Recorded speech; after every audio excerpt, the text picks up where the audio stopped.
Okay, welcome everyone to episode 3 of the LCS fan podcast. I'm your host Danz0r and also got Tyree krSsumday. I guess we'll get started with a quick update as to how things have been going. At the end of episode 2, I was talking about, I had a big job interview and was really hoping to get it, and I actually got it, which is super hype. I'll be working with kids, I guess teenagers, ages like 14 to 18, coaching them and working with them almost every single day. So super excited for that opportunity, and it's going to be really good time. Like I said, super excited. So, I apologize for episode 2 being uploaded late if you are a YouTube or a Spotify listener, but we'll be fixed with this one coming out tomorrow. Any updates on your end, Tyree? No, everything's been good. Great week. Did some events with some friends and excited to be on the podcast again. Sweet. So, like I said, episode 3 is about celebrating Terry's LCS. It's 1 week out from the LCS getting started. And, one of the things that we're doing for this year is, again, celebrating the 10 years of LCS being out.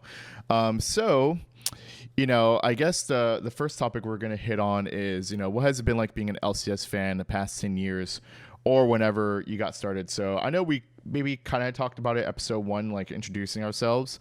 But Tyree, would you like to go first about, when did you get started with LCS and what has it been like being a fan?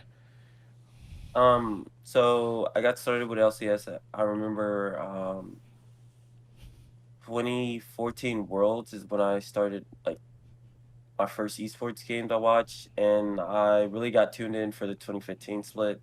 Before then, I was just kind of a casual. I wasn't paying too much attention. I tuned in for like the big moments, but other than that, I got really dedicated 2015 and became a huge fan of the LCS.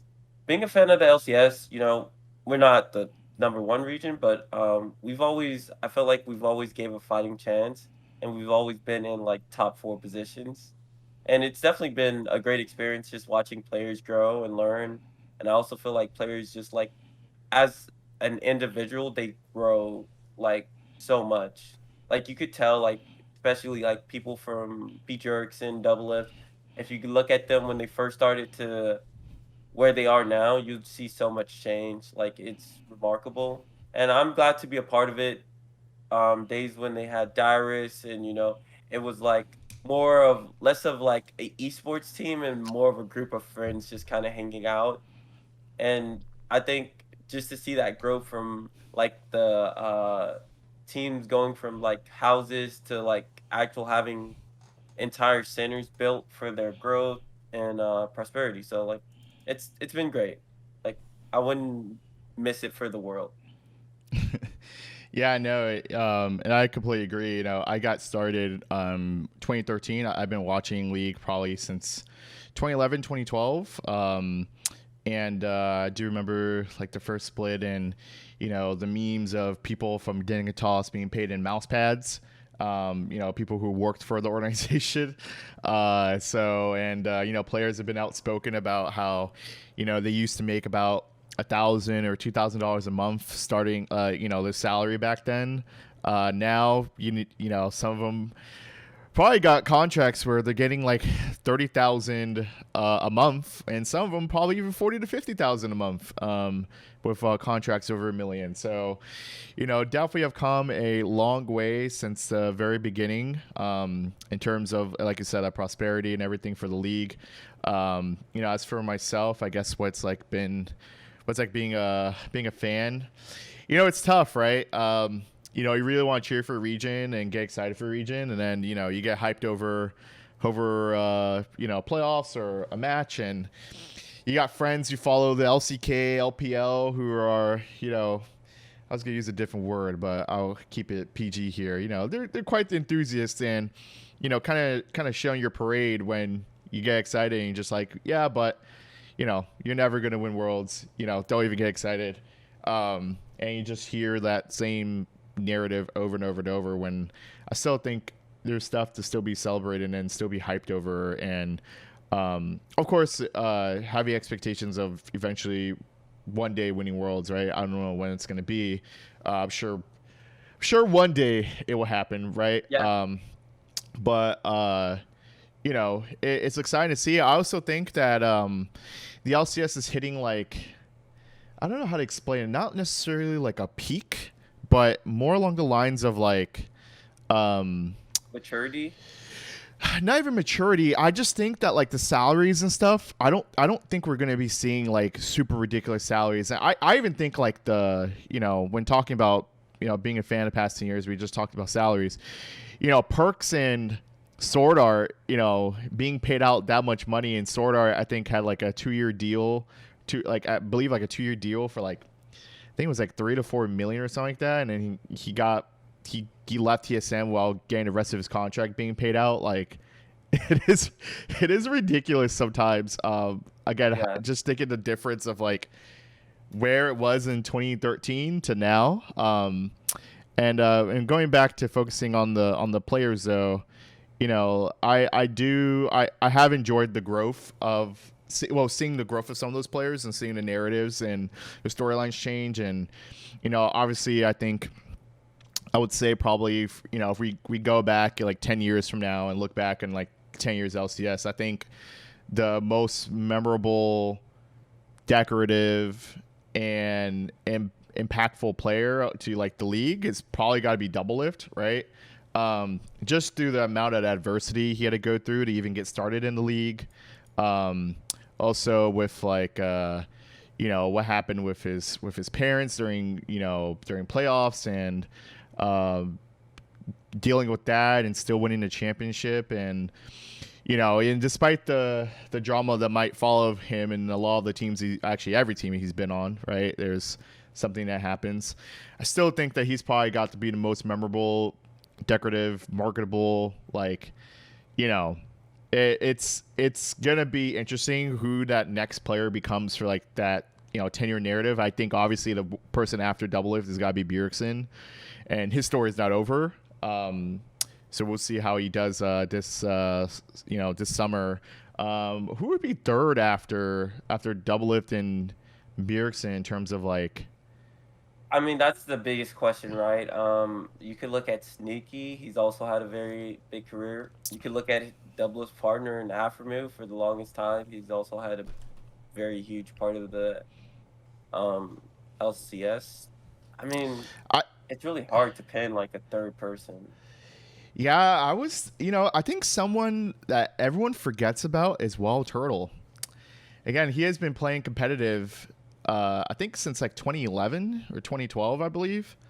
And of course, he debuted on TSM, but he played other tournaments. And there was like one game, there was this like really famous Asian mid laner, or I think or it might have been Taiwanese. I can't remember.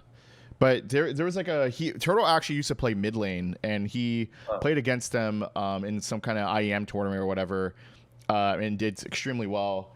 And so he's been in the scene for such a long time, and was actually, before he stopped playing, I think the split, was the longest running pro player in the world.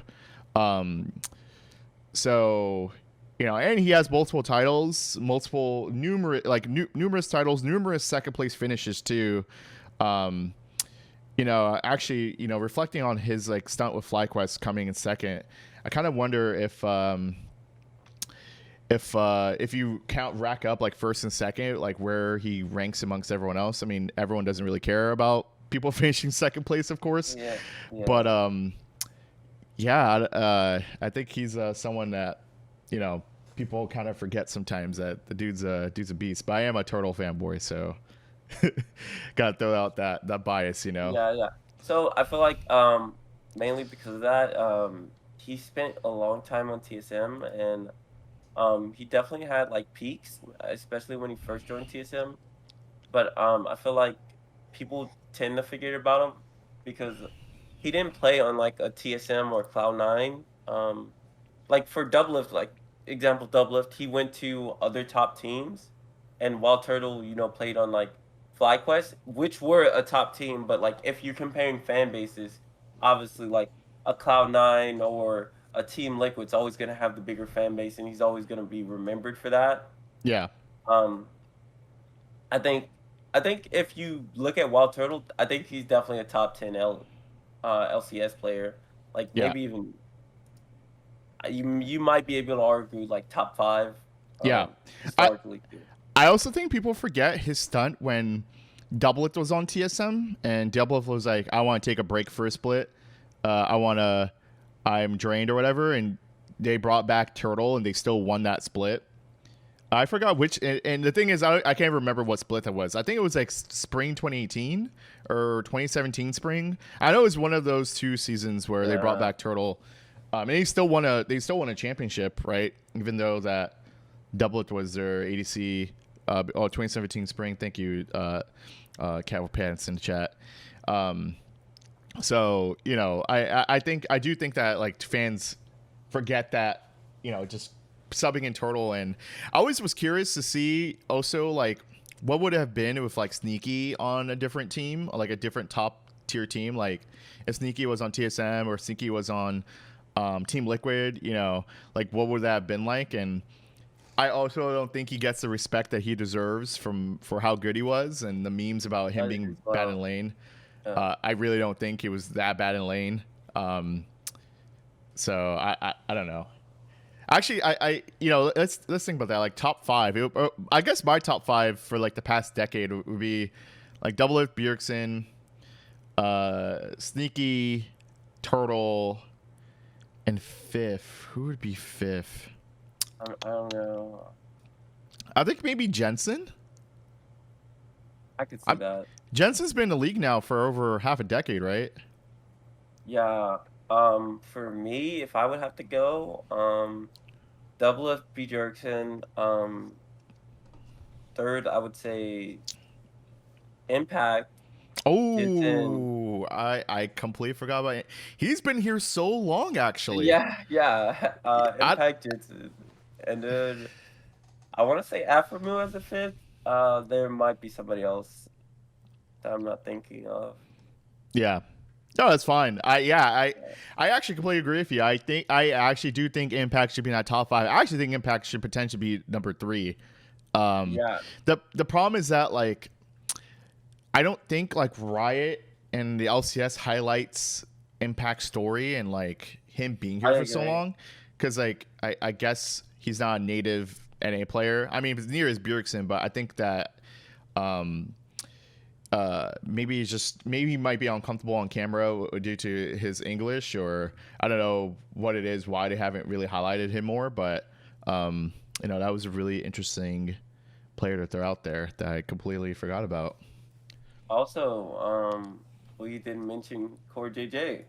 He could be thrown out there. I mean, he had a split when he came back, but I mean, his Yeah, his impact recently has been like pretty you are bumpy, you are right. Like CoreJJ did get started with his career, I believe. What did he get started here in NA?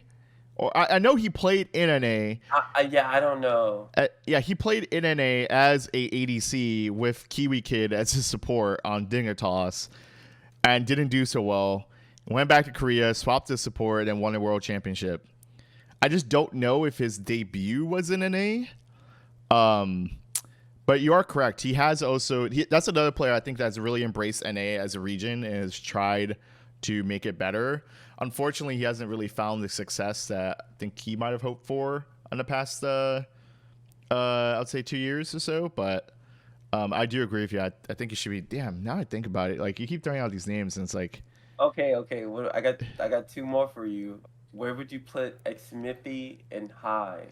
oh, dude, I actually think X Smithy is like the Yeah, goat yeah. jungler. It's so hard, right? Yeah. He's actually the goat jungler. Like I think that man deserves more respect as well.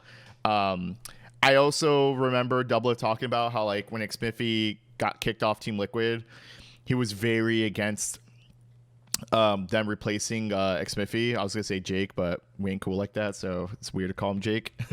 It's just because like Double calls him that, of course. But but he was very outspoken that he did not want to replace him. I don't even think Xmiffy like reflecting back on that split before he like just disappeared from the league, he wasn't playing bad. Like, Yeah, and the thing about like Smithy, the a lot of people just gave him a lot of shit for it because he didn't play solo queue. Like a yeah, lot of people gave him a lot of shit for that, and it's one of the reasons people wanted him to replace. I remember correctly. yeah, yeah. Yeah, I actually do remember that too, and that was a narrative. But like, there's multiple players in LCS that don't Yeah. play solo queue that much, and now there's champions queue, so who knows if he would have played that. But I think he's unfortunate a player that I think I won't say retired because that wasn't why he was in the league, right? But I do think that it's just unfortunate, right? Like I think he was a true talent that I still felt like had still juice left in him. Especially for his such a unique play style of slow methodical junglers. I think it's basically like how would I categorize Xmiffy? I think he's like a better Santorin, right? Without like Really? without the the ability to play like Lee Sin and stuff like that. Like when I say better Santorin, I think Santorin is like one of the most methodical and like controlled junglers, and he can turn up he has like an aggression knob that he can turn on right on certain picks, while like Xmiffy's like knob for like slow methodical, like his like a 10 out of 10, right? Like and Santorin's like a 9. Okay. That's how I feel like, but he can't play aggressive junglers, unfortunately. Okay. If we're talking about peak junglers, like he wasn't here. I wasn't here for this era, but we have to mention Meteos, right? If we're talking about like at a peak, the best, like one of the best jungles NA has ever seen. 12.7 KDA in season 3, right? That's the classic meme. Yeah, but that was just Meteos will be like probably top 5 junglers, but his run with Cloud9 was nuts, right? I think for his time, but I don't think that he had long enough dominance and long enough success or repeated success over the years for me to quantify him like I think in top 3, but that's my take on it. Oh, okay, who would your top 5 jungles be? Like, I definitely would put him in top 5. I think, also, like, maybe a controversial name I would put there is Darda.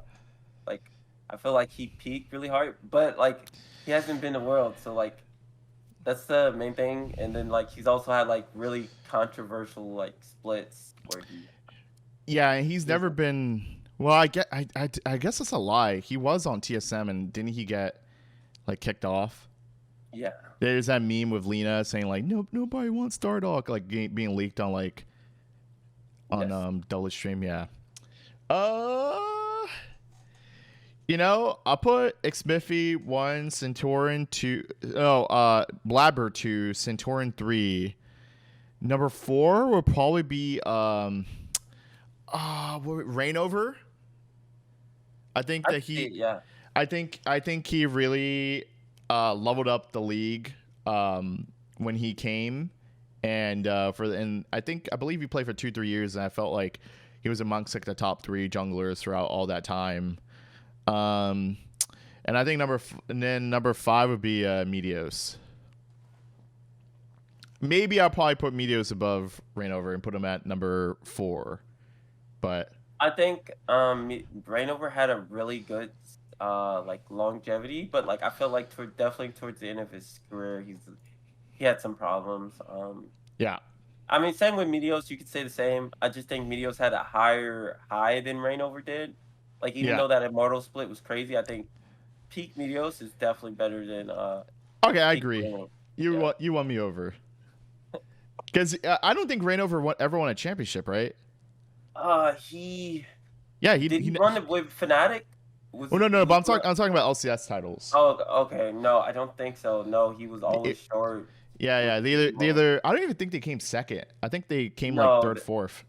they bombed that split. Yeah. That playoff run, they bombed it. The Hoonie Lucian flank. They were actually ahead that game. I think Yeah, it was like yeah. They they were were, super far ahead. and then they just like threw it and then got 3-0-3. Like it was Yeah, quite memorable. yeah. It was definitely crazy. So That's where Uh, the Huni pocket pick memes come from. Lucy and Top. Huni yeah. pocket pick. Yep. um, yeah. So I mean, we could go through like all of the. We'll actually we could just go through all of the different roles here. I was gonna potentially move it, but let's just do it now. So, Okay. let's go with since we did jungle, let's go with mid lane. I guess I'll do Bjergsen 1, Jensen 2. Third, like third's got to be high. I think high has got to be in at least in top 5. Excuse me, number 4. Um, number 4. Yeah, that's kind of hard. Yeah, like As much as I maybe. like Cole Belter, I wouldn't even put him on this list. Like, I don't. You could argue him maybe I mean, 10. he has multiple titles though, but I feel like his it's, peaks, even at his peaks, he wasn't like yeah, super amazing. he was never like the Yeah, he that's was kind of never why. no people in the chat saying Skara shipped her. No, absolutely not. Absolutely not.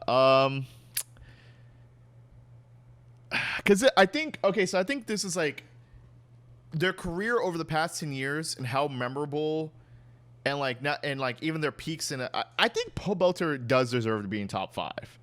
Really, Yeah, because he has multiple titles.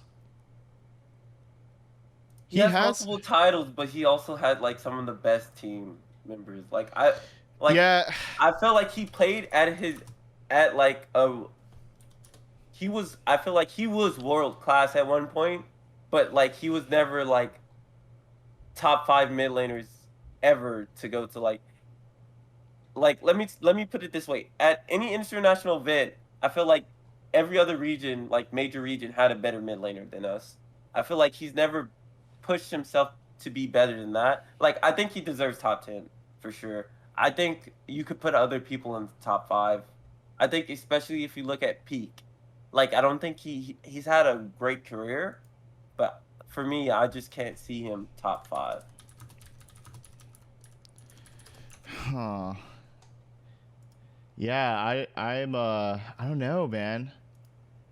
Like he won 2018 spring. He also won 2018 summer. He placed third 2019 spring. Then he just bottomed out last in 2020 with COG, and then in 2021, and now he's gone from the league. But then 2017, he came second in the summer against TSM on Immortals. 2016, he came third twice in spring and summer. 2015 summer, he won with COG. I guess you So could, but if you look at like longevity, maybe I'm just looking at peak. You could probably, yeah. I mean, I'm trying to think of like other names to put above him, and like they peak really hard in LCS, but like they just don't have the career like he did. So like I could see it. yeah, yeah. Because I'm trying to think like who would be fourth and fifth, right? Yeah, You know, because I think it goes with like I guess like whether they change. I personally think that someone that might be I don't know. This is gonna be kind of crazy. I think DeMonte, dude. Monte. I think his fan base and like the stuff that like people rallied around him and like the Tanner Time memes, and I think him playing like some obscure picks that like no one else is playing and like finding success in like his playstyle, I think is really interesting. But the problem is that like DeMonte doesn't have like the titles, right? Yes. But if you want to go with like, I think a player that like I think really stood out in the past like 10 years of LCS, it'd probably be him. Because like I guess if you talk about players that stood out, it might be him or I remember Keen. He's not like a TFT streamer, but he always had these Uh, like He always had these like counter weird, picks. Yeah, but he's not. yeah, I'm not putting him. No, there's no way. I actually don't think Demonte or yeah, him belong in top yeah, five. yeah. But like those are also two mid laners that felt like stood out right over the years with like their different picks that no one else was playing at the time. That only they would find success with. Like I do remember Keen like picking Urgot into Bjergsen and Zed. What happened to Phoenix? I have no idea. But Phoenix is Oh, not. okay. Phoenix Yeah. no. When he had a pretty decent peak, but even his peak wasn't like His peak was on crazy. his peak was only Azir, ban Azir, and like what is he gonna do? He still would like He has the most insane Azir play like I've ever seen. But like yeah, I yeah wouldn't. He yeah probably has the best Azir play in the world. Like that Azir, you don't get another play like that. yeah no. But the problem with Phoenix and Mark Z talked about this where like he was talking about how when he used to coach Team Liquid or I guess Curse I guess is back what it was called that like I think this is maybe like 3 or 4 years ago. He was like, or 5 years ago, where Phoenix is still playing the league, and he was like, it was like on the blame game, like still blaming him, like his show, the blame game, or whatever. He was talking about how like Phoenix is still making the same mistakes that he did like years ago, right? Like that's the problem with Phoenix is that like I don't think he like really ever tried to level himself up, unfortunately. So, but back to the main point, the other two in the top five. I don't know, dude. Yeah, This it's is so hard. hard. I don't feel like any other mid laners had enough longevity in the league to make like an impact like those three have. I mean, Um, like names that come to mind, like Zowie Zhao, I think it is.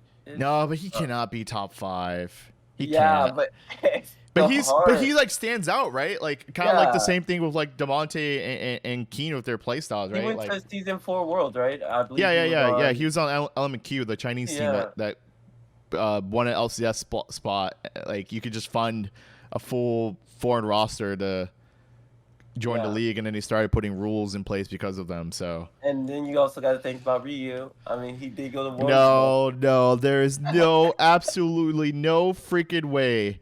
You could put Ryu in top five. There's no way. Okay. There's no way. I think this is tough. I actually think that the players that will end up in his top five list are currently playing. I You think know, so too. I agree with I that. think Jojo Pion could be one of those people. I think Tukuli or however you pronounce his name. I think he could potentially be a player who could end up in that top five list one day. Um, I think that unfortunately mid lane is like such a rotating role in the LCS that like it's tough to put someone else in fourth and fifth because there hasn't really been like a longevity. Well, again, I think Paul Belcher deserves fourth, right? I do think so, but Okay, I agree.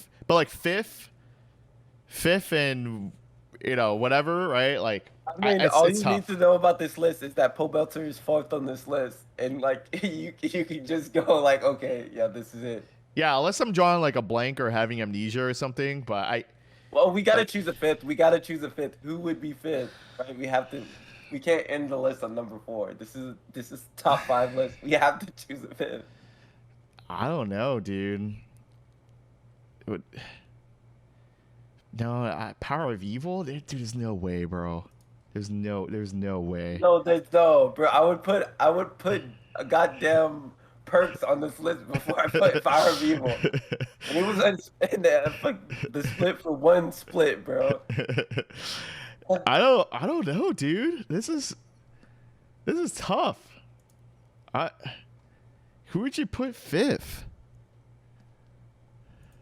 Looking up mid laners right now that I'm trying to like I that played in the LCS. Yeah, I really don't know who else has had like as much like I said, mid lane's such a hot role because like since a very long time, right? People have believed that for you to compete in the LCS, right? You have to have like a imported mid laner because the mid laners in an A are too weak, right? So We okay, damn, we can't even I can't pick this player because they had a Abadage, chip. no. No, not Abudage. I was thinking of Crown, but I can't pick him because his time in LCS was complete shit. So like I can't Yeah. like if you look at the entirety of his career, yes. But if you look at his time in LCS, that's kind of the hard problem. Same thing with kind of like Perks. Like if you look at the entirety of his career, yes, but his time in LCS, no. Um, God,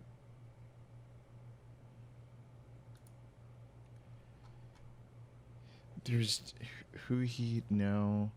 Golden no, you can't. Glue, Golden Glue, No, no. Ryu, no, absolutely not. What the heck? This is actually tough. Wait, look at LCS 2019 summer.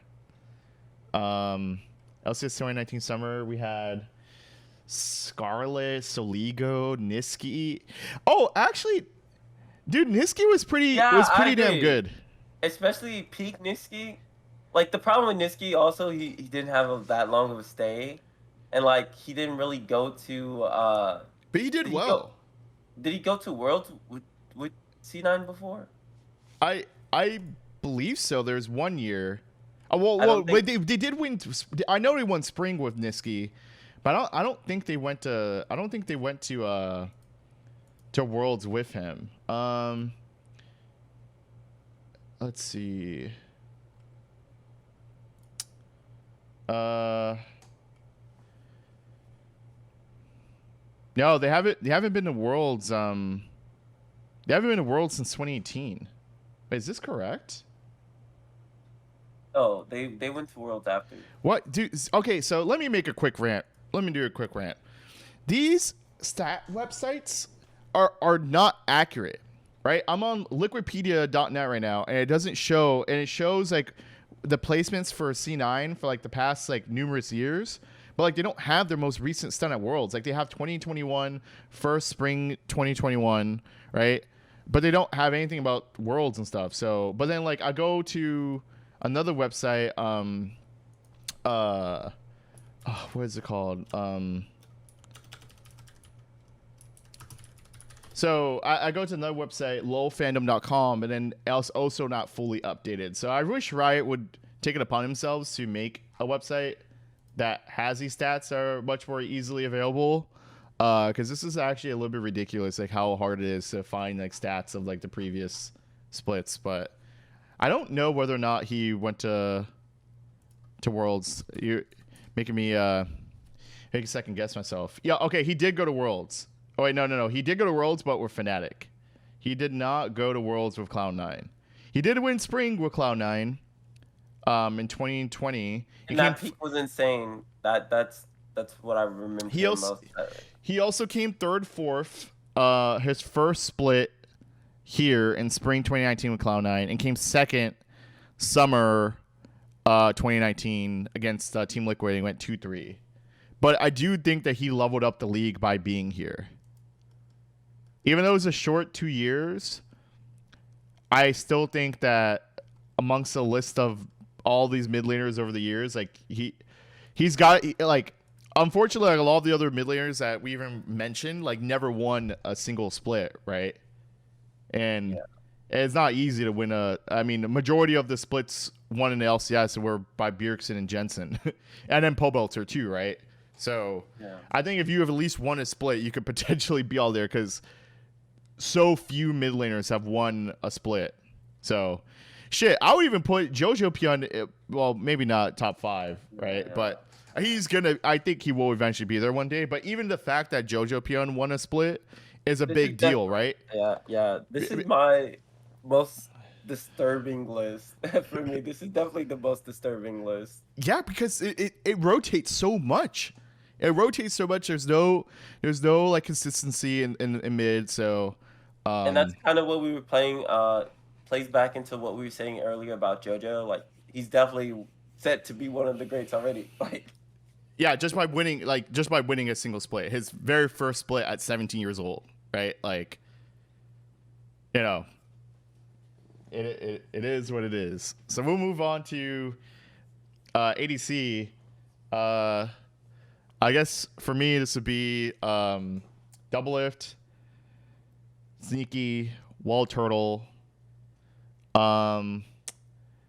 After that, maybe FBI. Because he's had, oh, I don't know. It's so weird. It doesn't even list like his time in, like these websites don't even list his time. While he was on Golden Guardians. But anyways, and fifth, potentially would put him. I think I would put Sven on this list. Oh, For wait, me, I'm so stupid. Yeah, it has to be Sven. Fourth. It has to be Sven fourth, right? Yeah, it has to be Sven fourth. Even with the memes of some of the times he's hinted, I think he should still be there. Who would be fifth then? There's an argument that Piglet could be fifth. I mean, if you look, no. I feel like did he ever win a split with Piglet? You cannot be in these top. You cannot be in these lists without winning a split. There's no way. Okay, unless you truly were stuck in Elo hell, but Piglet was not stuck in Elo hell. I don't think his rosters were that terrible. I agree. Like, but listen. I don't think he truly deserves fifth either. I was just bringing it up as like a funny talking point. Oh yeah. Dude, there's no way. Stixade? No. I wouldn't put him fifth either. No. I would put him top 10. I would put him I would put Stixade top 10. I still don't think he should be in the league right now, but I agree. We already ranted about that last episode. But yes, I would put Stixade top 10. FBI, I think FBI might have to be fifth. I feel like there's a player we're missing, definitely. Maybe there's a player that we're missing. Or who do you think that is? Because I don't know. But I feel like there's definitely one where Cody's son. Dude, okay. Yeah, but Cody's son never won a split though. But he went to Worlds with 3 different teams. He went to Worlds with 3 different teams, and I felt like those times when Cody's son joined those teams, they leveled up really hard. But he also had insane supports each of those times that he played on his different teams. But I do think that Cody's son played, like, to go to Worlds with 3 different teams, and the teams that he went to Worlds with never had gone to Worlds before, if I remember correctly, because it was like Clutch, Immortals, and 100 Thieves. And 100 Thieves, and all of those organizations, it was like their first times going to Worlds, which I do think it's quite the accomplishment because you had the big 3 of TSM, Cloud9, and TL, right? And I guess maybe CLG might have been in that mix, but I would say it's mainly those 3. So for you to knock out one of those big 3 teams to go to Worlds, I think it's a pretty big accomplishment, especially since it's like all those organizations' first times and they're always with Cody's son. But he also does have the worst Worlds play in history. I mean, he does, but I think I'm fine with this list as with Wild Turtle number 5 actually. Wait, so who would you put above him? No, it's Sneaky, Doublet, Sven. Sneaky, Doublet, Sven. Was it? Who's 4th? Sneaky, Doublet, Sven. 4th was Sven for me. I put Turtle 3rd. Okay. We still got to choose a 5th then. Yeah. So I was saying it's like Cody's son or FBI. The thing is that FBI won a split. But again, talking about Elo Hell and I think accomplishments, right? Like Cody's son going to Worlds with 3 different teams in 3 different years, back to back to back. I think it's very impressive. And it's always the organization's first time going to Worlds. I agree with that. I'm just trying to think who would be like. Are we missing someone? I don't think so. You can't put Apollo. You can't put Bang. Absolutely not to Bang. No, he went out without a bang. Like he just disappeared to obscurity, getting his Rolexes and hundreds of thousands of dollars from 100 Thieves. Arrow, I wouldn't put him there either, but he at least mentioned him, right? I think he had like a decent stay in LCS. Yeah. No, not lost. I'm pretty sure it has to be tactical. No. I don't think tactical has been in the league long enough. Yeah. Honorable mention. I think tactical can end up on top 5 lists in the next 10 years.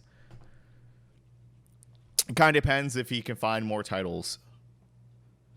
But because to be fair, he does get honorable mention because he kind of just got slotted in with like, again, like kind of like the turtle situation where, you know, Double decided to leave and, you know, they were able to still win that split with tactical. So I just don't think tactical's had a long enough career yet. Kind of same situation with like Danny someday, not someday, Jojo Pion and stuff, like just not long enough careers still. I guess we're gonna keep Cody Sun at number 5. Yeah, is there Cody Sun or FBI? But I guess to be Cody fair, Sun definitely for me. It would be Cody Sun over FBI. yeah, same. Okay, so we did jungle, EDC mid, top. I guess you got this. Top lane. This is gonna be hard. Like I feel like other positions had a clear number 1 and clear number 2, and I feel like this position is arguably like the hardest ranking. I think we would have to put Impact here number 1. I don't think there's. Yeah, it has to be number 1. I don't think there's any contest. I think number 2 is Broken Blade. Really? Yeah. That's surprising. I don't know if he would be on my top 5 list. Really? Actually, no, you make me think. Like, I actually think number 2 would be Licorice. I could see Licorice number 2, actually. I mean, if we're talking about peaks, top 4 placement at Worlds. Yeah. Period. Like, yeah. There's really. Yeah, and he played well. Like, I don't like. And he's been in the league for a long time now. Long time. So I'll put him actually number 2. Maybe someday at number 3. But you're the someday expert, so I'll let you decide on that one. Dyrus does not end up top 5. Yeah, he doesn't make this list. Someday number 3. I'm trying to think of who else, and then I'll decide where like someday belongs. I think he's definitely top 5, but. Well, there's Haunter as well. Haunter, I think he deserves to be on this list as well. Huni does not deserve to be top 5 over his performance in LCS. Dude, that guy has been like stealing paychecks for years. I'm sorry. He coin flips his lane, runs it down, and I would put him top 5. Maybe top 10, right? Yeah, maybe top 10. I mean, if you're going like all like outside of LCS because of his performance with SKT, you know, he'd probably be a lot higher. But I'm just talking about strictly LCS. Like, I just think like my man just strictly coin flips his lane and runs it down. But so where do we? I don't think he belongs in top 5. But mentioning Darshan. Nah. He had 1 championship of CLG, 1, and I don't even think that he's played in the finals since then. I don't even think he's played for top 4 since then. Yeah, I'm running down the list. It's Kumo, Ruin, still Broken Blade. There's still Haunter. Yeah, he definitely belongs here. Solo. No.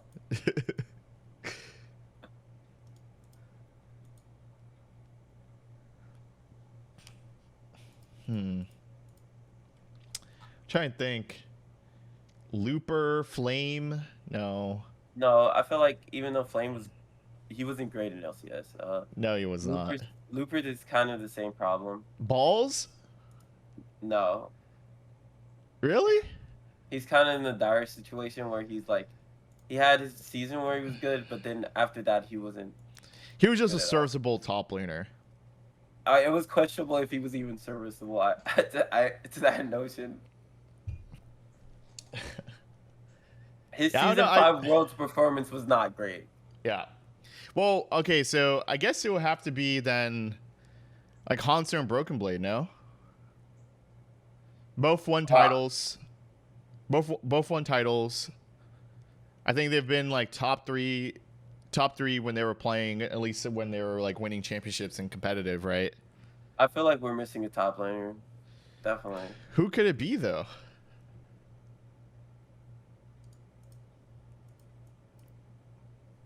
Oh, can't think of it off my head. No, definitely not Niles. Not Revenge. No, not Afari. No. He didn't play long enough for LCS. Yeah, I agree with that. Fudge could end up in the top 5, but it has to be next 10 years.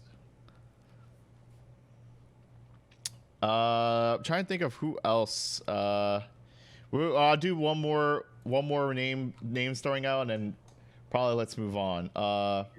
Brandini, KFO, Quas, Seraph. No, dude. I think it has to be Hanser.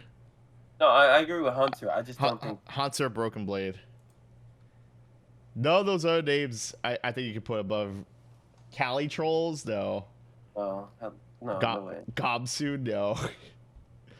No, he wasn't. Dude, no. I think it's gotta be Broken Blade. I went through like 5 years of top laners. I think Fudge. I think Fudge over Broken Blade for me. I think it's gotta be Fudge over Broken Blade. Dude, there's no way he has not. He didn't play. I mean, actually, have they played in LCS for the same amount of time? Actually. Yeah, but he didn't. He also hasn't done much at Worlds for me, and I don't think he's been like this, like the top at his position. When he was in LCS. Yeah. So like, I would say Fudge. I'll say I got Broken Blade for me. Okay, I would say Fudge. You keep Broken Blade. Yeah. Okay. So last one will be support. You know, I think number 1 is probably got to be Core JJ, and number 2 Vulcan actually. Number 3 Aphromu. Number 4, I really actually want to put Lust Boy. I think the impact Lust Boy had on the scene was nuts, but I don't think he had a long enough time playing at a top level with TSM. Lucina. You know, agrees, Tyree? I don't agree with that. But like, I feel like no, I agree with the impact statement. He definitely had an impact when he came. Yeah. He was one of the special. Do we? I feel like special could be on this list. Like, if we're talking about all-time greats. Yeah, I think it deserves it being top 5. Yeah. He was insane. I'm gonna remove Lust Boy, but I think he had a huge impact. So I'll put X Special number 4, and who would be my number 5? Not Gate. Biofrost? Oh, that's debatable. He's had numerous titles. Another funny name we could throw out there is Yellow Star. No. Even though he was terrible at LCS. Nah. He wasn't terrible, right? But yeah, no. But Yellow Star did play in LCS. Yeah, he did. I think we had Mad Life. We had Mad Life in LCS. What Academy at one point?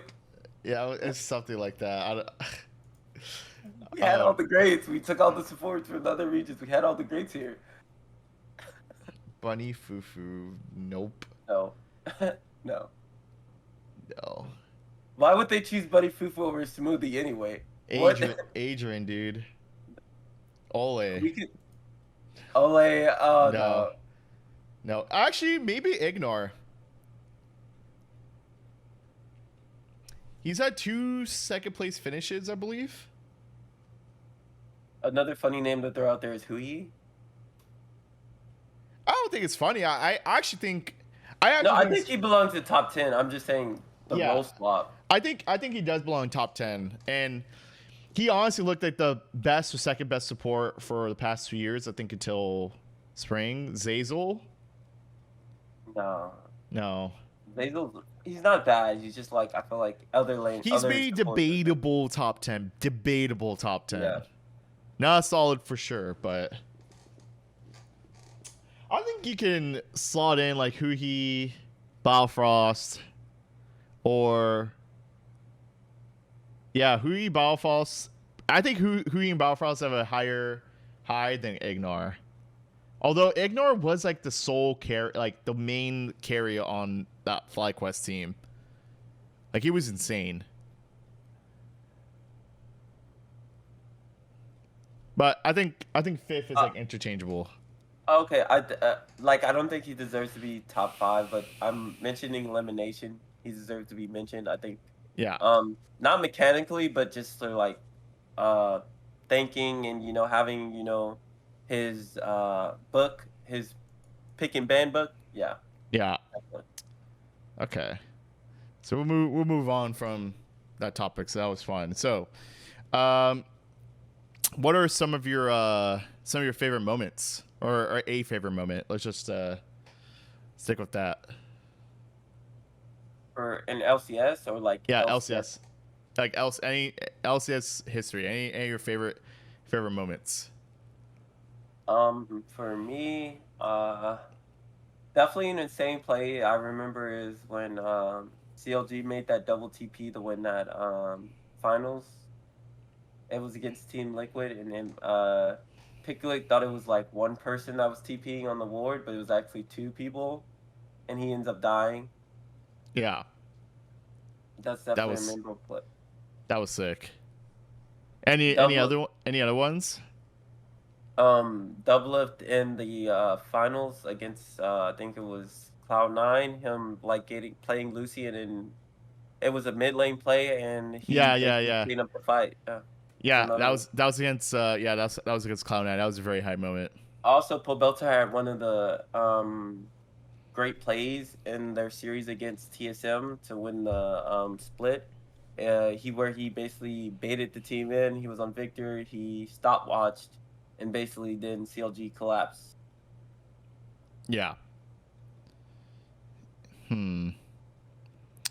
I guess for me, one of my favorite moments is like Turtle against I think it was against Cloud9, if I remember correctly, and it's at game 5, and Turtle gets a like quadra kill Tristana, and like flashes over the wall to get the autos.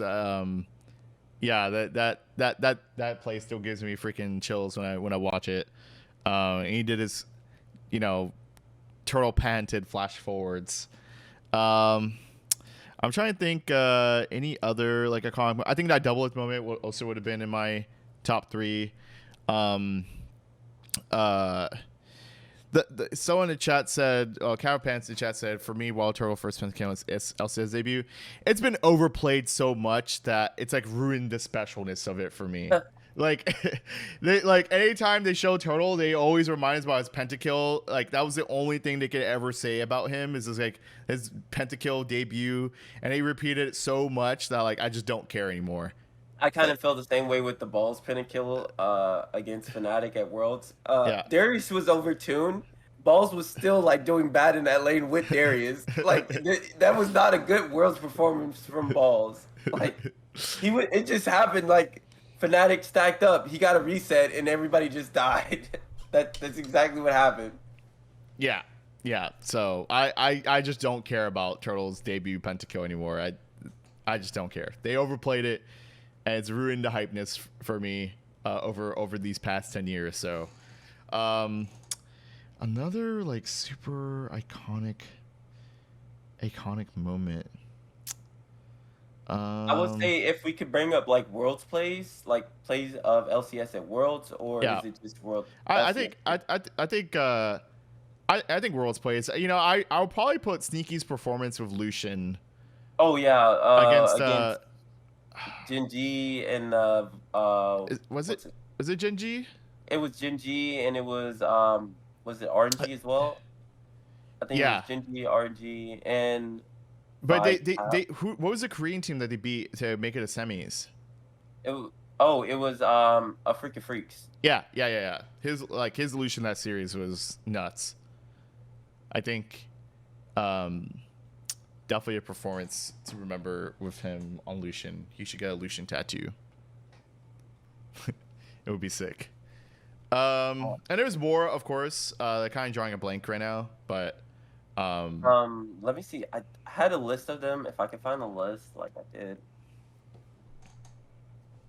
yeah. You know, and there's like all these little moments, like the Phoenix, particular Vizier. You have like Demontes, Kiana, blah blah. But those are none of like my favorite moments. You know, there's a few team fights as well that Turtle had over the years that I think were just super nuts. I mean, I even would put Danny's pentakill up there, right? I mean, it just happened. Yeah, you could But definitely put that up there. you know, actually, you know what? Fuck it. I'm putting it there. Danny's pentakill, because I was there in Houston, in the pit.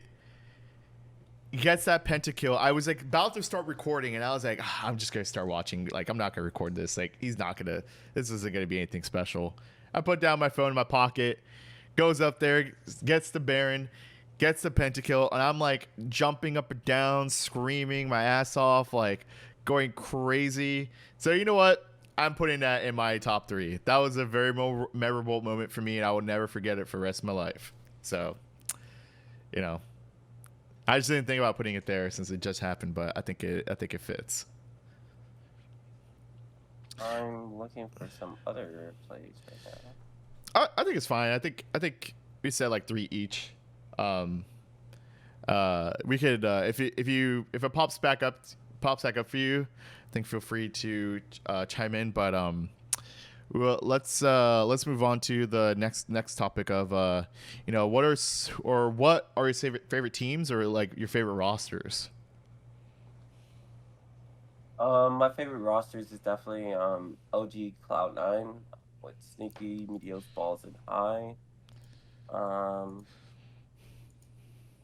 Another roster I love is the Hunter roster with Hunter Double F. Was it Hunter Double F B Jerkson? Yeah, Another fun roster.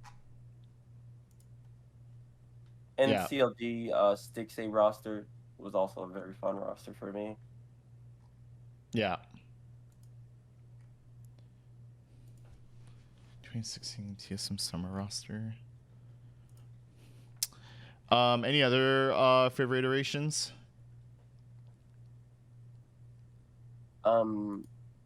Team Liquid roster with Dardoch and the like it was like 4 rookies and like Dardoch being one of the rookies, and I think it was what I Will Dominate. I No, no, it could it could have been because yeah, No, it was basically 4 rookies and one. Was it Piglet? I think it was Piglet. I I think it think was so. Yeah, Piglet. It was I think so. Piglet Yeah, and 4 rookies. Yeah. Also a memorable roster. yeah. I my favorite roster has got to be I think the 2016 I believe it was 2016 TSM roster. No, that was 2014. The one with Lust Boy, Turtle, Walter, Darius. Bjergsen, Dyrus, and Amazing. I think that TSM roster could have actually made semifinals to potentially finals for Worlds. So you know, I think they just got really unlucky with their opponent for quarters, of course. And they also choked that one match against crap. No, not SK Gaming from Europe, or since Garen's on that team. They got clapped that one game, so they didn't get the first seed, and ended up going against something white. I forgot the roster right now. Or the team at Worlds that they got knocked out to, but it was eventual world champions. Then, I think that the TSM era with like Hanser, Bjergsen, Doublelift, Bio, I think it was also really great to watch because it kind of did feel like it was just like a bunch of friends, destroying people. And then they broke it up by replacing Doublelift and Bio with Sven and Miffy, which I still think is probably one of the biggest mistakes organization has done in LCS history. Then I'm trying to think of what else. I also really like the Immortals roster with Turtle, Rainover, Adrian, Huni, and was it Pobelter? I think that they had like, I'm pretty sure it was Pobelter mid, and they just played like it's such a different way than like a lot of other LCS teams, where it truly was like, you had Rainover, and Huni just clapping people, but then you also had sometimes where they'll play like a Protect the Turtle comp, with like Adrian playing like always enchanters and stuff, and Turtle just like 1v9ing like some of those matches. So I think those are just some of my memorable teams. I do have a Wild Turtle signed Immortals like card. So there you go. from that roster. Okay, so I guess we could. We kind of already touched on this too. Did you ever find those other moments, by the way? Oh yeah. A memorable moment is CLG versus RNG series where they were down 17k gold and they made a comeback with Stixay. Probably the most hype moment in LCS, like at an international tournament forever for me. That's sick. I did not know there was 17k gold down. Yeah, there were 7. RNG was undefeated up until this point. Wow. That's actually really impressive. I actually did not know that. Wow. I mean, I probably watched that game, but it just slipped my mind. I'm getting old. I'm approaching 30. Yeah, it was like, I think it's also the same game where Smithy does like a play where he hops over the dragon pit and he's playing Kindred and he ults so that RNG can't take the dragon and they mess up the smite and he steals the dragon. Oh, that's actually super hype. They had like a bunch of crazy plays. Yeah. Yeah, that's super hype. That's cool to know. Maybe I shouldn't show on Stixay so much. Stixay had a peak. Like he's still. I don't know about now. He was a mechanical great player, but I feel like he never developed into a player that could be like a Deft or like Uzi. Yeah, I guess we'll see if he might make a comeback. Who knows? But I doubt it. I doubt it. But so this gives a nice segue to who are some of your favorite players. Would you like to go first? My favorite players. For me, it would have to be definitely Jensen. Then from Jensen, I would have to look at Impact. Fan of Someday, of course. Then following Someday, next down the line would have to be somebody like, I would say obviously Stixay deserves a mention, just talking about him. Yeah. I enjoyed Dardoch, even though he had like problems. Yeah. Afromil, great player, great support. And then I'll mention one more name and I'll finish it off. Hanser. Yeah. Licorice. Oh, I enjoyed Licorice too. Okay. Like the candy or? Yeah, the candy and the player both. I think the candy Licorice is so nasty. Just no, I think I was joking. So it's disgusting. Yeah, it's disgusting to me. Yeah, I guess for me, obviously Turtle. Like I said, a huge fanboy of Turtle. Double Once it for again, his, huh? no, I was just following up a great mechanical player. I Yeah, always thought he had some of the best mechanics in the league. yeah. I mean, he at one point had like 4 accounts in top 10 challenger, so it was ridiculous. uh, his mechanical skill. So yeah, my favorite is Turtle. You know, I don't like Doublelift as much for his personality, but you know, if I exclude his personality and just strictly his gameplay, I'll put him there as well. Um, you know, some other favorites of mine, Bjergsen, one of the this is a YouTube video I remember watching super long time ago. I don't know if Tyree can still hear me. Can you still hear Yeah, me? I can still hear you. Yeah. Okay, cool.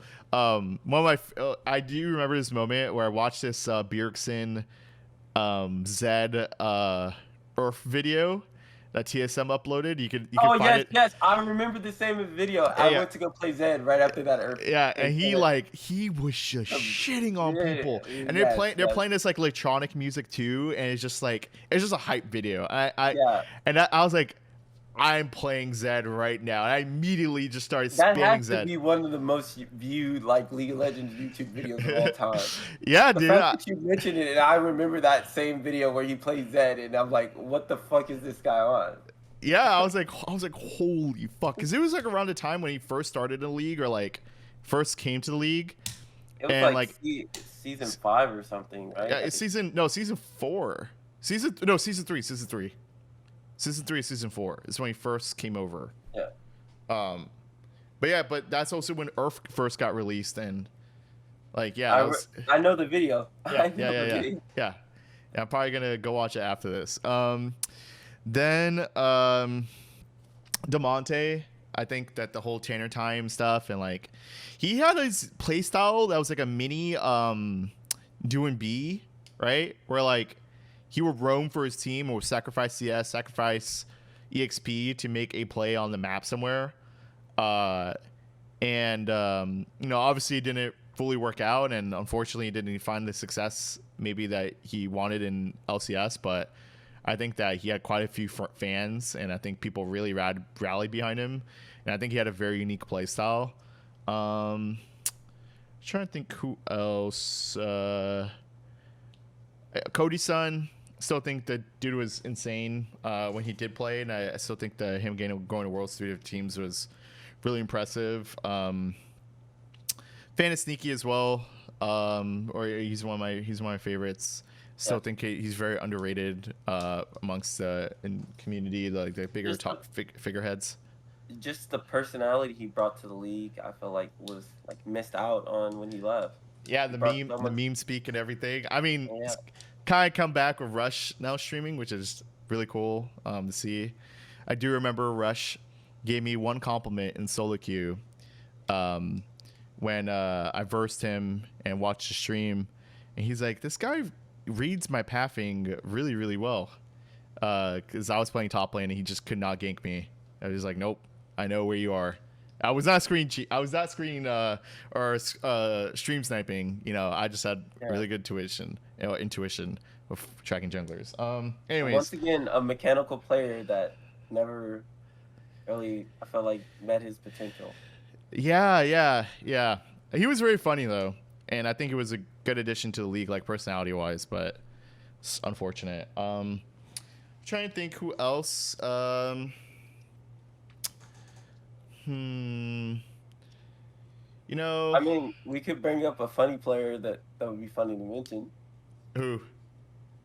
Mike Young. No. You know, actually, a funny player would be Cali Trolls. I still remember him from, I believe he was on Team 8, and he had these like really weird picks that he would play, like Poppy and stuff like that. And this is like back in like 2014 or 2015 or something. And like he was a guy like trying to go into med school and just like it was about to enter med school and found an opportunity to play in LCS, and he played LCS for I think like a year or 2 years, and then went back to med school. He's now actually a doctor. But I thought he was interesting.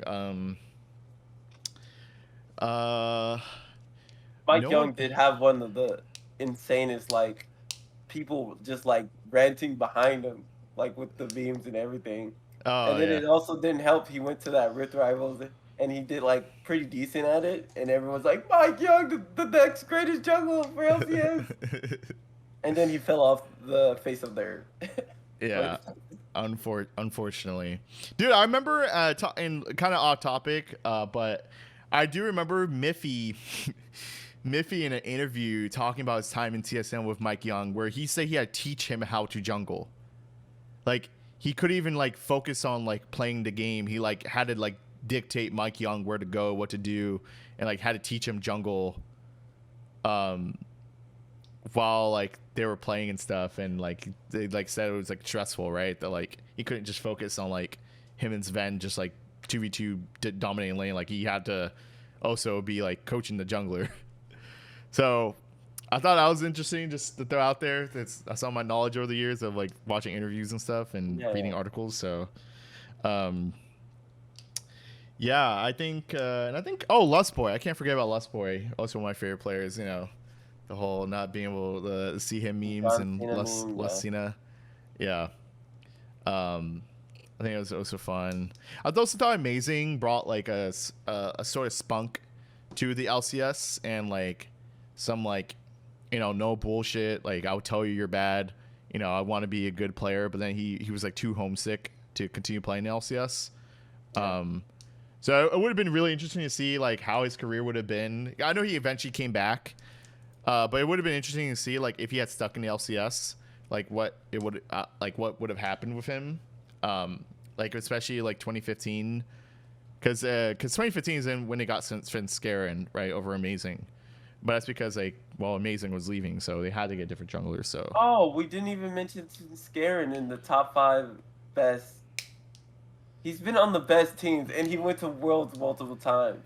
And he was yeah, a part of that roster that made top 4 at Worlds. Like we denied that, man. We 100. Who did wait?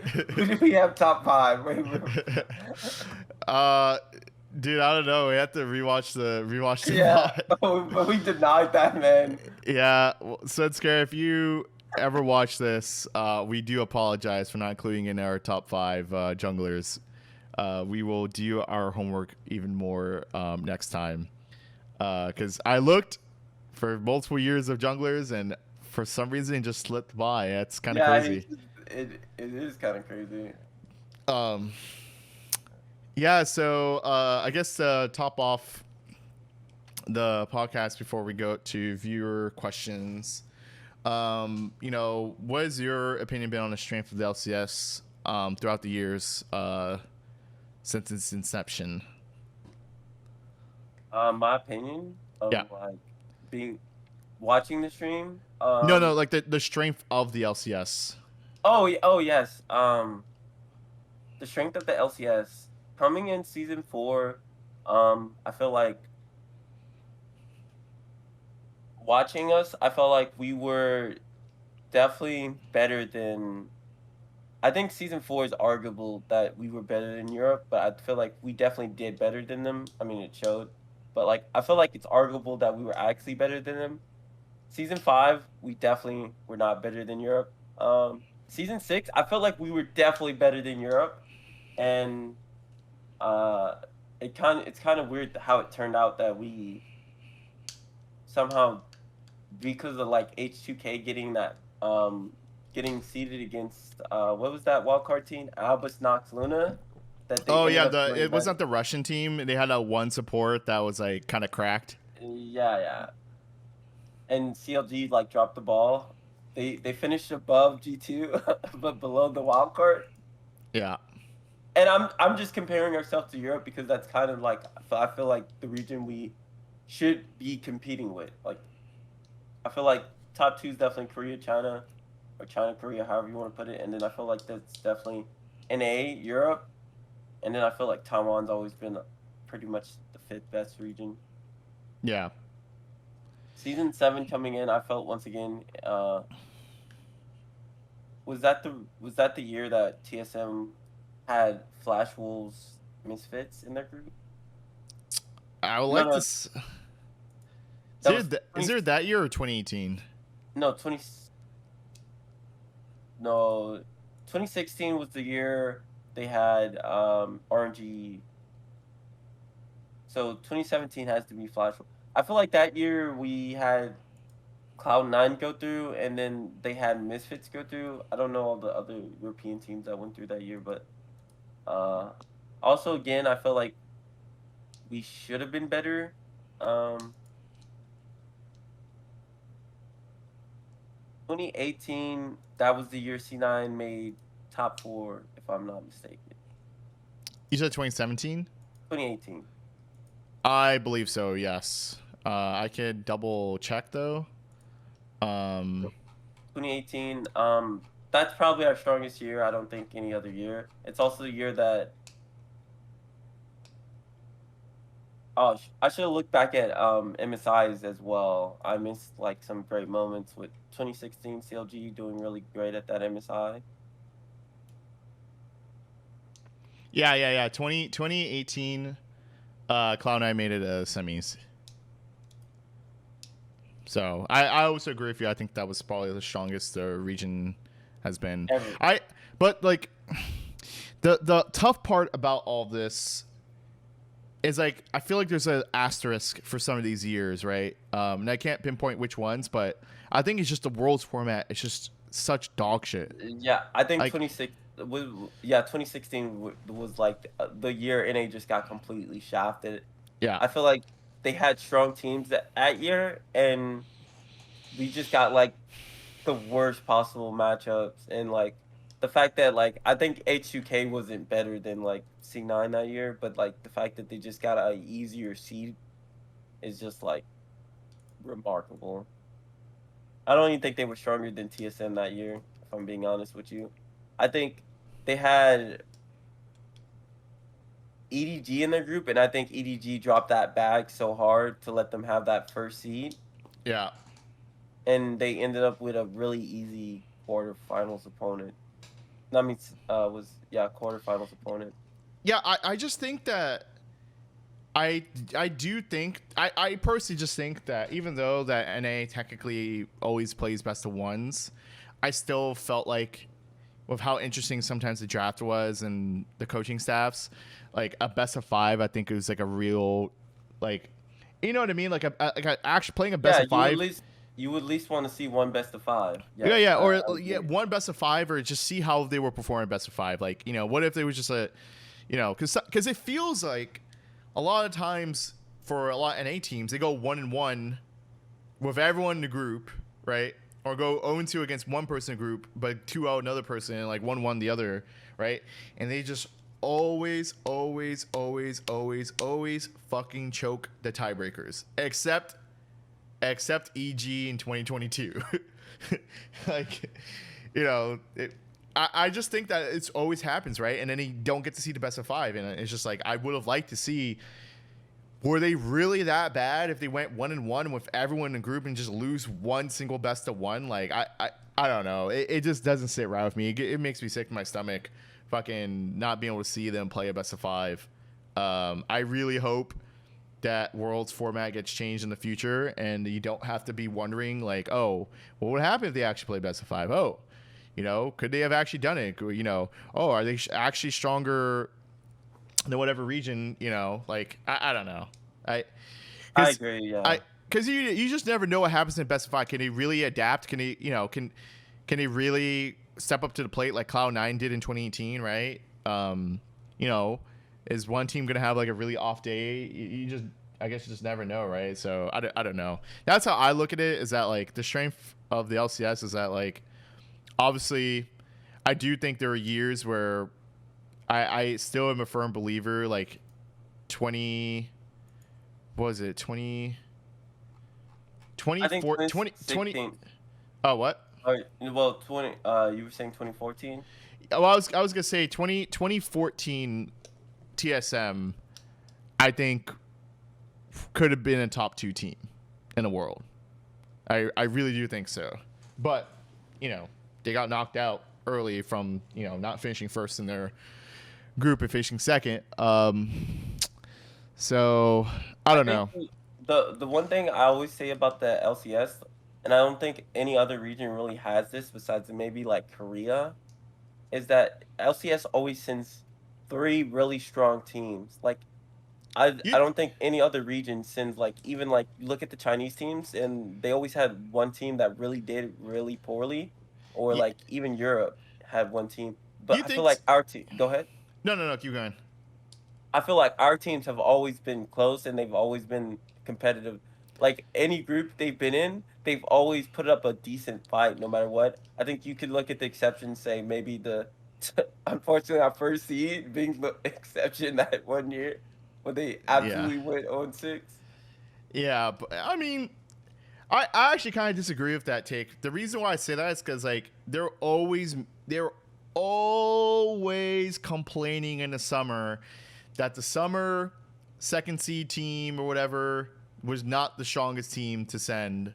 I remember like 100 Thieves got to Worlds, or like the second or third seed was just always not the strongest. I remember people complaining that 100 Thieves shouldn't have gone to Worlds despite finishing second. They're like, they're not the actually strongest, blah, blah. I just got there from points. I do remember. I just remember that narrative like happening over the years, and one of the reasons as to why they removed like the whole entire point system, like automatically rewarding you a slot at Worlds, because there was just always that narrative like, oh, like did this team really truly deserve to go to Worlds if they came like second in spring or first in spring and fourth in summer, like were they actually the strongest team, like the second strongest team to send the Worlds, the third strongest team to send the Worlds, right? Like just by qualifying just strictly through points, because it's like one thing if you do well in spring, but ultimately summer is where like what the meta is going to be for Worlds, right? So, you know, I don't know. What do you think of that? Because they did eventually change the format to where like there is no auto qualification through points Yeah. now, and that was one of the reasons why. So I agree with this. But also like my problem with this take is also the fact that you're using this the take that like the meta changes, but oftentimes the meta changes coming into Worlds. I agree with And that. like so it didn't even if you were strongest in summer, you might not have been at Worlds. And I also like the one thing I did appreciate about the point system is that it often gave the team that adapted the best, because if you went in spring and you won and you bombed out in summer, you still didn't automatically qualify. You still had to, if you had enough points, you had to play through still the gauntlet. If because if you bombed, you didn't have a lot of times the next best team would still have more points than you. Yeah. There's a buffer, right? By Yeah, winning yeah, spring, which I did like because it made it to where like spring matters, right? And now the yeah. meme is like spring actually doesn't matter, and like double lift will always say that, right? But now it technically truly does not It matter doesn't now. matter. Yeah, Like unironically, it really does not matter. So unless you're trying to go to MSI, like that's the yes, only point. but then it's just like, well, what's the upside going to MSI? You get the international experience, but then you don't get a break. So like, are you really winning? I I don't know. I to finish off my take was that like it gave teams that were more the ones that can adapt better a chances to go to Worlds even if they didn't play exactly the best during the summer split. Yeah. No, I feel that. And talking about the meta changing before Worlds, I still remember the Juggernaut patch that they released right before Worlds, and he still like the Juggernaut stuff with like all that Darius changes and everything, the Mordekaiser changes like go through to be played at Worlds, and Well, I Turtle thought, also had to play that Worlds where he bunks. I think it was like Deft or somebody. He bunks him over the head with Mordekaiser and kills him. yeah, Like and Deft was like, "Oh my god, what is this?" yeah, like ridiculous. But Riot has learned since then. So it is what it is. So I guess uh, kind of segue a little bit more, but what do you think is going to be the future of the LCS, like strength wise? Do you think that they will remain as the fourth best major region, but above all the minor regions? Will they ever level up to a potentially third or second? Or do you think they got dropped down to a minor region? People have been, and to kind of give a little extra context. There have been community heads that have been advocating that NA should actually be a minor region. I don't think so, right? But What do you think? Where do you think the Uh, LCS would be in a few years, the or minor still region, fourth? okay, minor region is absolute bullshit. I'm gonna state that right now. LCS fan podcast, but let's be realistic. We always did better than Taiwan. Any other minor regions haven't even come close to the performance of NA at like Worlds or MSI. Let's be real here. How about not come close? I do think that in the history of League of I, Legends, there have been times I where it has been close. I mean, the only exception to that is Albus Nox Luna. I don't think any other Flash team. Wolves. Well, I'm not talking about Taiwan. I was talking about like Oh, specifically minor regions oh, yeah, yeah. because I think Taiwan has done decently. I just don't think they've done better than in A holistically. Yes, I Uh, agree. I agree. but like minor regions, no. And then like to go on to that point, like where do I see an A? We could be the fourth best region, like being realistically. Just staying Uh, there. but I feel like if you look at JoJo and like I think NA's moving in the right direction with like developing actual talent. So I think I said I think last podcast I said 2 years we could potentially win worlds if our talent pool continues to develop. I don't see a reason why we wouldn't be able to. I think other regions it would be hard. It would be very hard, but like I believe it's a realistic goal.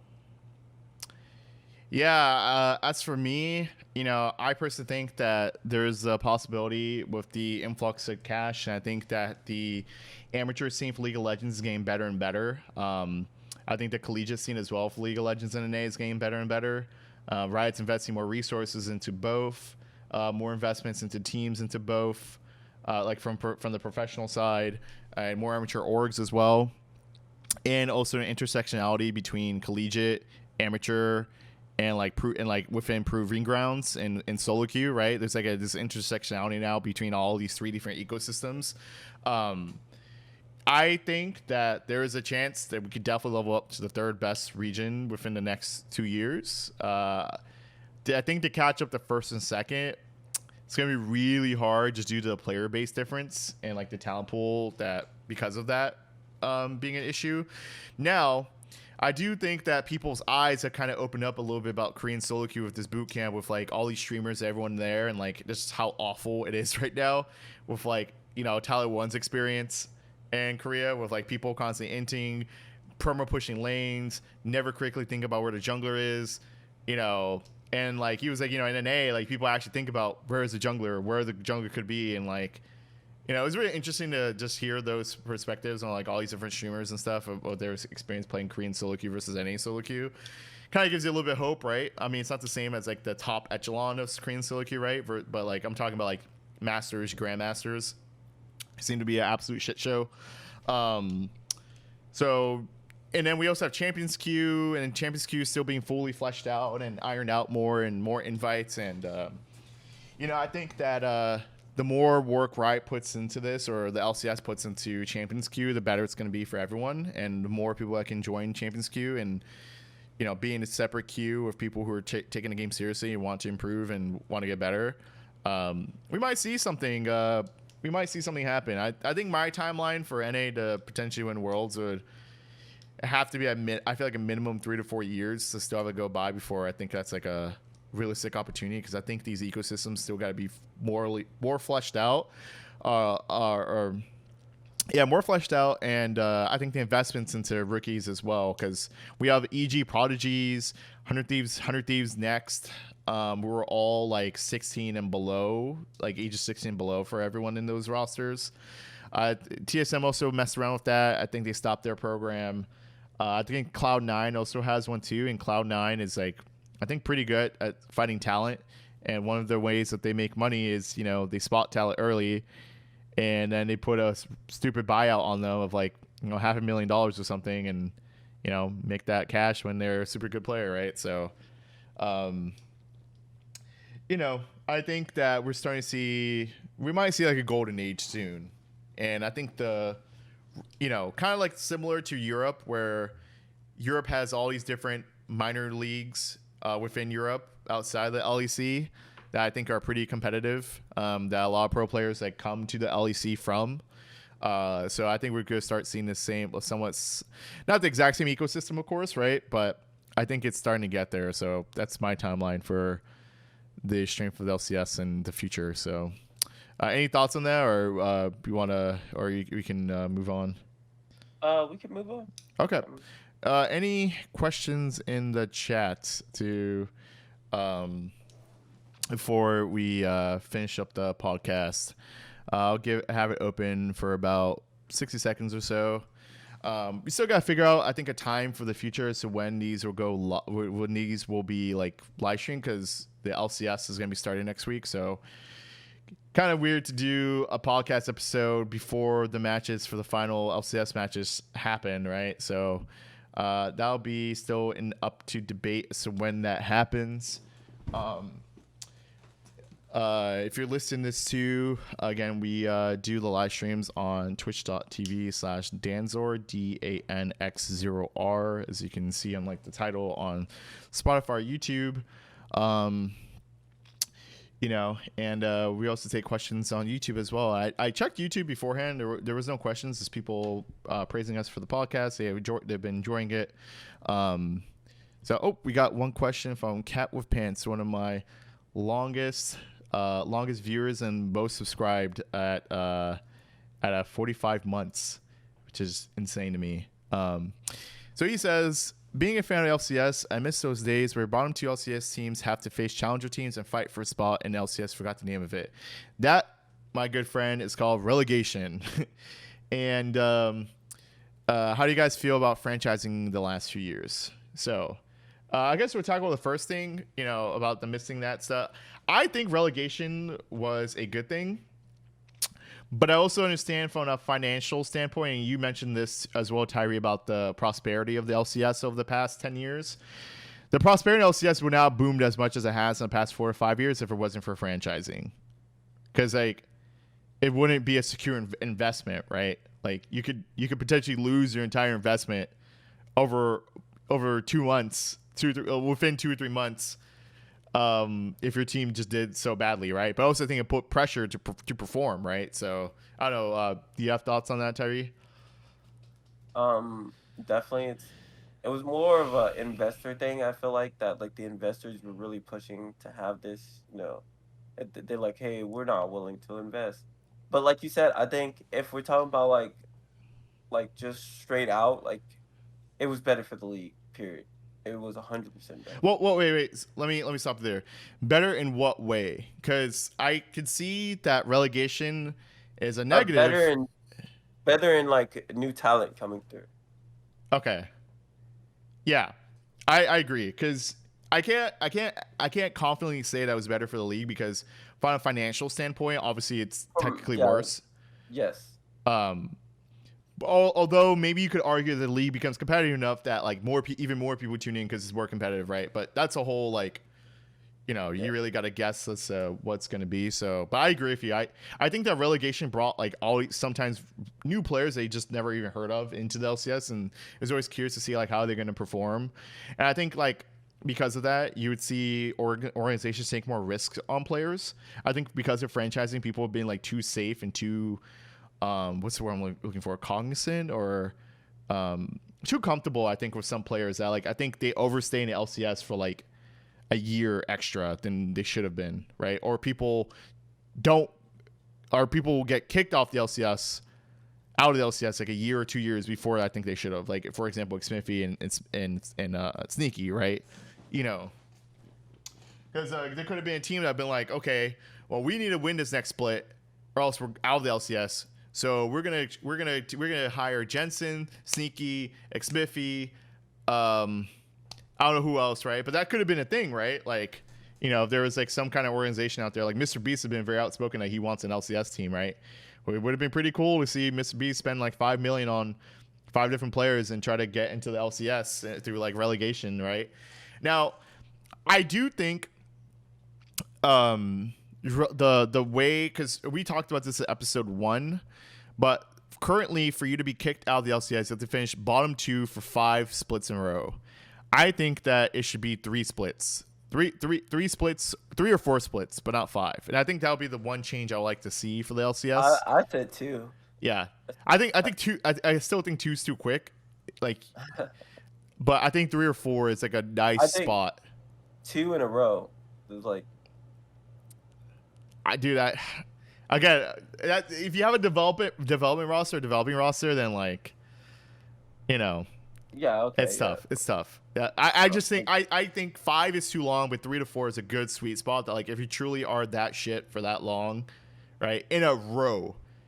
All right, yeah, let's get you out of here. Or they have to, or instead of them just being strictly relegated, like straight up relegated, they are put in like a tournament with like other teams to take their spot or something. That would be fucking hype.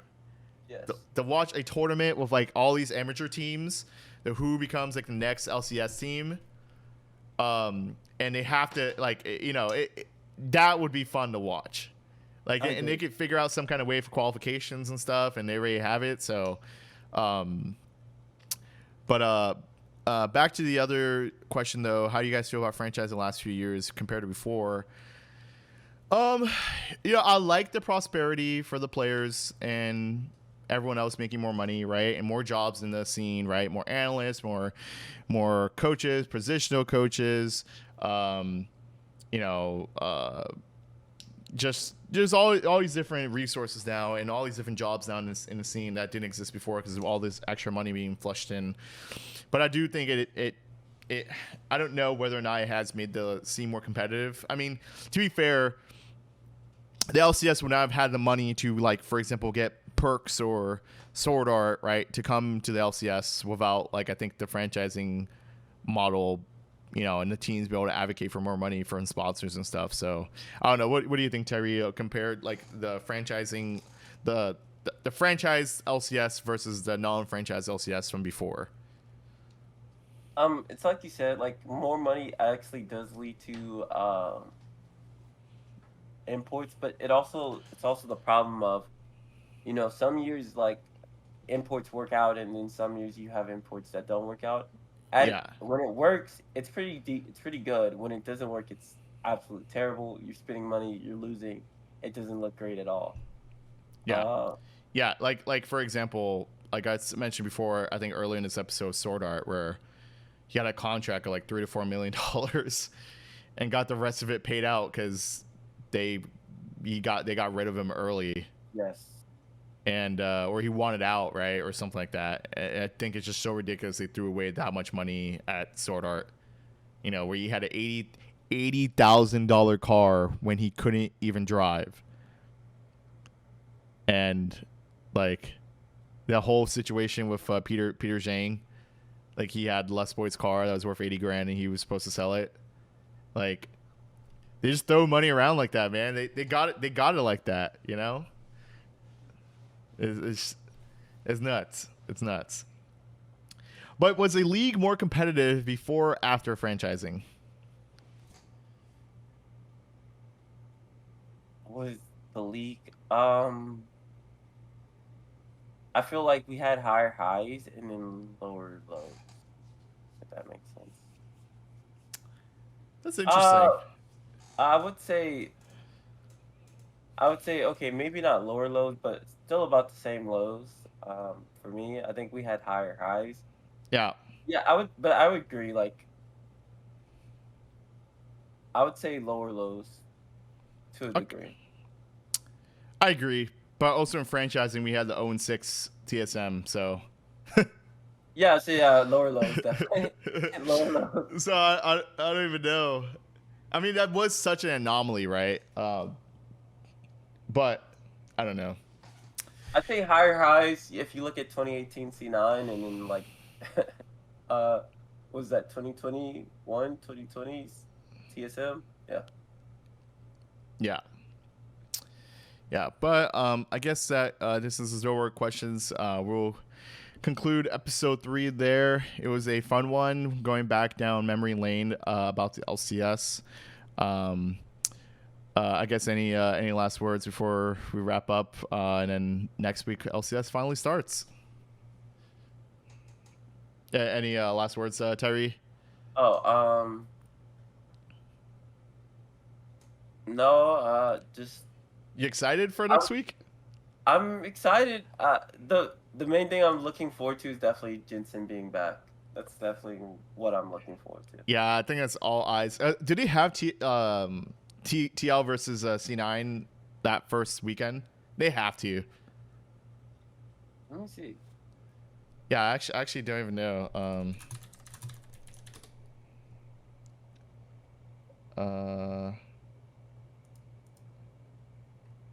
Did he not have the World Esports schedule LCS?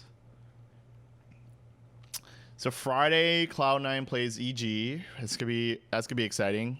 Jojo Pyun versus Jensen, very first match.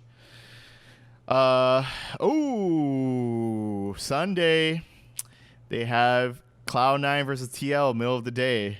So we got to see two interesting matchups of Jensen versus Jojo Pyun and Jensen versus Bjergsen again. So that's gonna be fun. Definitely. So look forward to that. But okay, again, thank you everyone for watching. It was very fun episode. And hopefully check me out on Twitch or check out my Discord. I post on there when we're gonna go live. I would try to put out. I'm gonna try to figure out, Tyree, when exactly we're gonna be doing these episodes in the futures with LCS coming back. So stay tuned on that in my social media. Danz0r. Again, I have a 0 for the O, of an underscore for my Twitter, also my Instagram. And you can find a Discord link as well at my Twitch channel or in the YouTube description if you are a Spotify listener. Any last things, Tyree? Anything you want to shout out? Sorry, Santorin, we forgot about you, but next time, next list, you will definitely be a pro. Okay. All right. Take care, everyone. Thank you. Thank you.